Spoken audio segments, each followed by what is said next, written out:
Olá pessoal, boa noite. Eu sou a Cris Eppenstein, psicóloga, e hoje eu vou falar sobre depressão. Nesse quadro de hoje, que se chama Prazer, Cérebro, eu falo sobre depressão e trago um tema mais científico, um ponto de vista mais biológico, científico, neurocientífico sobre esse tema.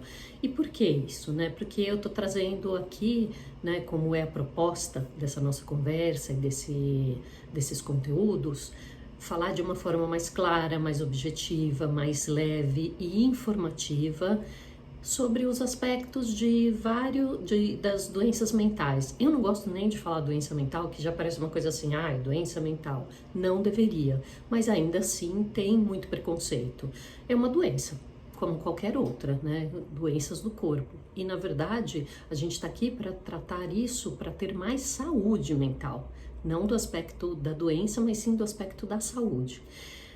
E as doenças mentais, principalmente, elas já começam desde o início da história, né, humana, assim, por assim dizer, com muito preconceito. Não é à toa que elas são vistas com todo esse estigma e tudo, porque não é de hoje, né? Lá dos tempos remotos, antes mesmo de Cristo, na época antes de Hipócrates, que é considerado o pai da medicina, e Hipócrates é de 470 antes de Cristo, antes dele, as doenças mentais eram consideradas uma doença do espírito, da alma, demoníacas, né? Então as pessoas que naquela época, que ainda não existia diagnóstico ou nome para isso, eram consideradas possuídas pelo demônio, eram sacrificadas, eram jogadas de penhascos, eram consideradas pessoas que tinham pactos com o demônio ou que nasceram sem almas, né? Eram as esquizofrênicas, as depressivas,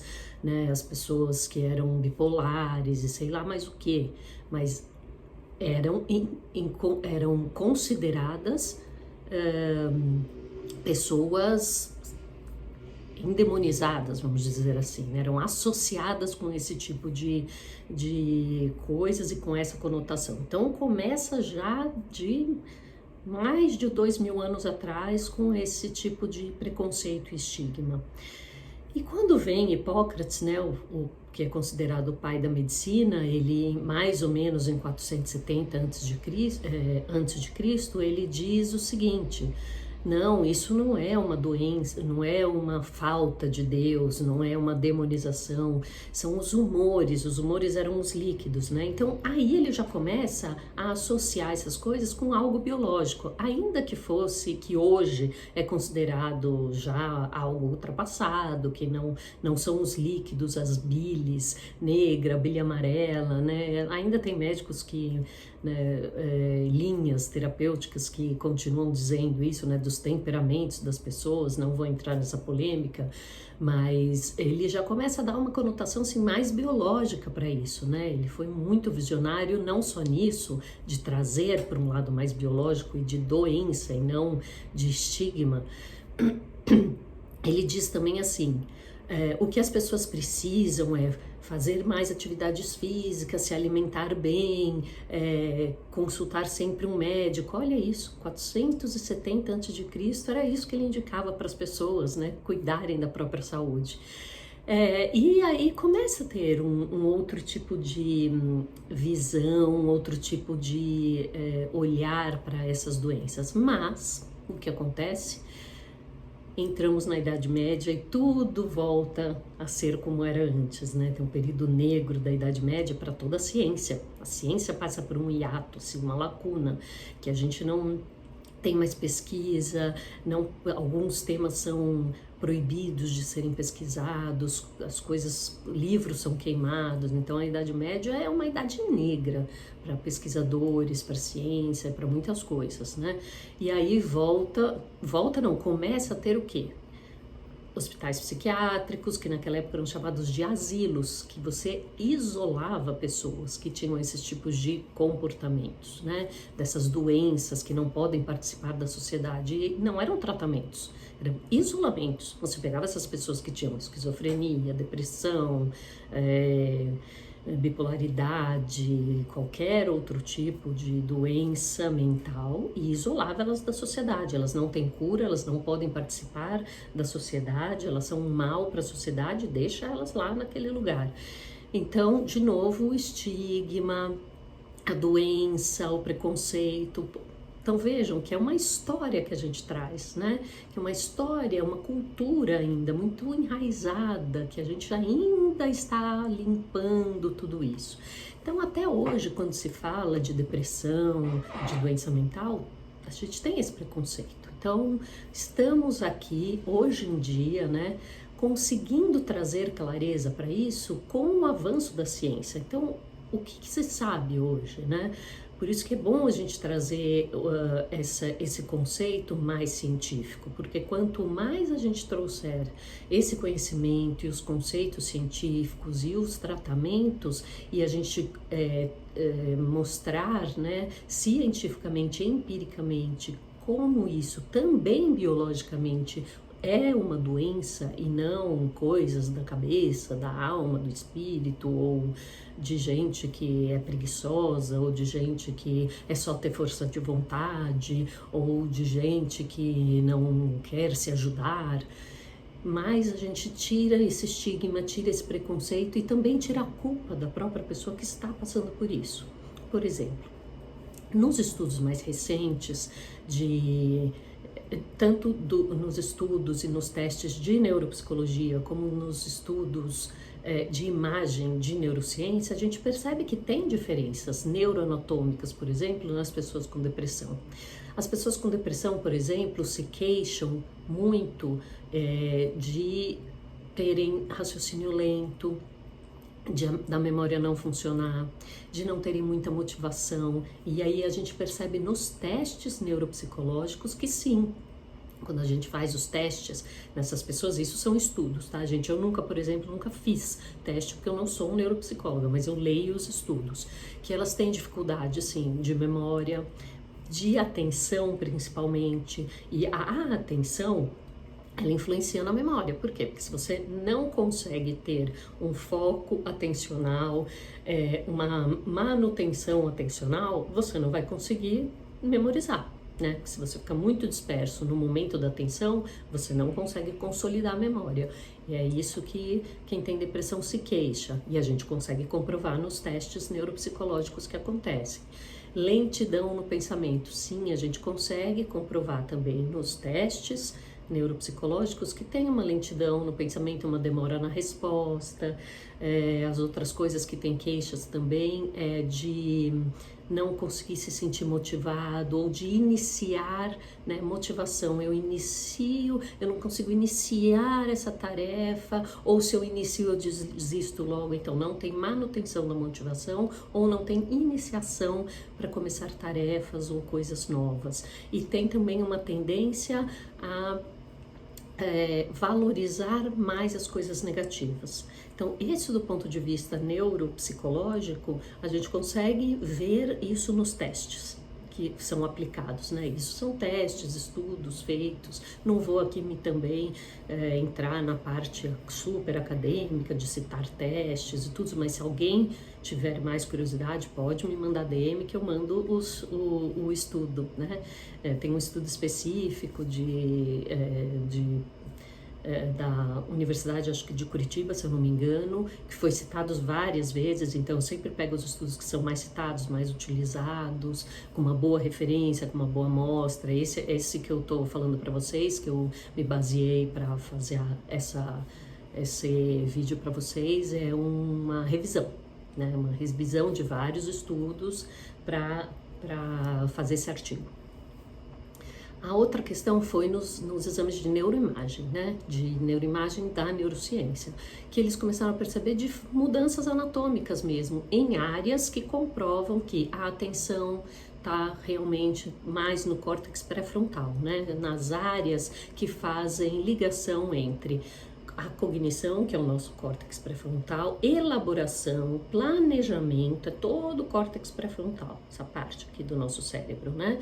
córtex pré-frontal, com as áreas límbicas, que estão ligadas à emoção. Então, quando a emoção está mais alterada por causa da depressão, essas ligações entre emoção e cognição, elas estão um pouco, vamos dizer assim, numa linguagem mais leiga e não muito chata, cheia de cientificismo, elas estão atrapalhadas, essas relações também ficam enfraquecidas. Então, se você precisa de um pouco mais de emoção, e nós precisamos de um pouco mais de emoção para reter informação, para prestar atenção em algo, você precisa estar alguém motivado para estar prestando atenção. Isso é emoção, tem que estar motivado, com vontade, tenho que prestar atenção nessa aula, no que aquela pessoa está falando, se a minha vontade está rebaixada, porque eu estou deprimida, isso faz parte da emoção, eu não consigo prestar atenção, então a minha memória não vai funcionar bem, estou deprimido, então essa área ela está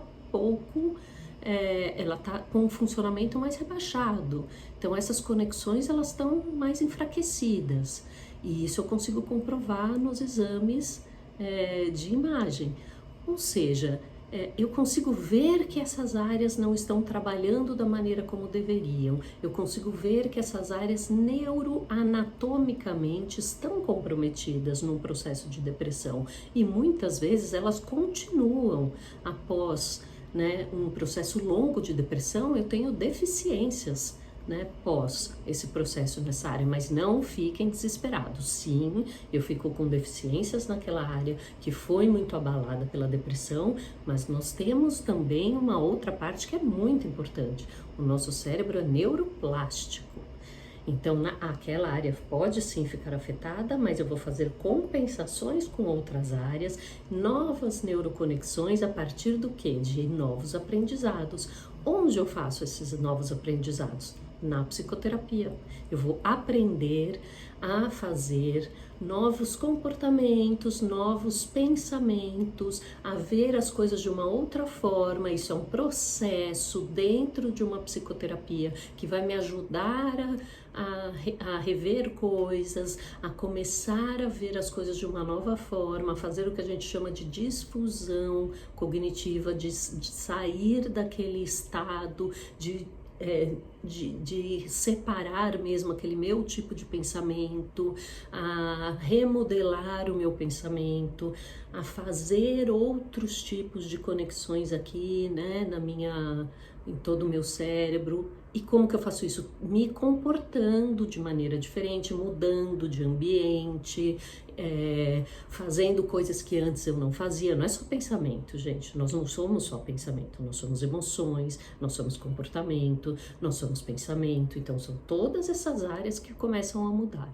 E como dizia o nosso querido Eric Kandel, que foi um neurocientista, um neurocientista, pelo amor de Deus, ele ainda mas foi premiado com o Prêmio Nobel de Fisiologia e Medicina, nós aprendemos até o último dia da nossa vida. Então, o nosso cérebro não é aquela coisa, ele aprende só numa fase, não, a gente continua aprendendo. E a psicoterapia nada mais é que um aprendizado. Então, a gente vai continuar aprendendo a lidar com outras coisas e a superar esse estado depressivo. Você não é a sua depressão. Sua depressão é um estado. Sofrimento nunca vai acabar. Nós vamos ter estados de sofrimento, estados de alegria, estados de sofrimento, estados de alegria. É diferente de estar num estado depressivo. Isso sim, isso é uma coisa que a gente vai trabalhando para sair de um estado depressivo e viver nessas alternâncias de sofrimento e alegria que é natural da vida. E além disso, na psicoterapia, a gente também tem uma ajuda da medicação, que a medicação é como se ela fosse algo assim que vai ajudar isso a ficar mais plástico para facilitar essa nova maneira de pensar. Ela vai ajudar isso que estava muito assim, né? Porque tá deprimido, tá tudo muito duro, muito difícil. A medicação ajuda isso a aliviar e a psicoterapia vai fazendo as novas conexões, né, através desse novo aprendizado. Então, o que eu tinha para dizer hoje para vocês é isso. Depressão não é frescura, depressão não é falta de Deus, depressão não é falta de vontade das pessoas, depressão não é uma escolha, ela é uma doença, ela tem tratamento e ela pode ser tratada com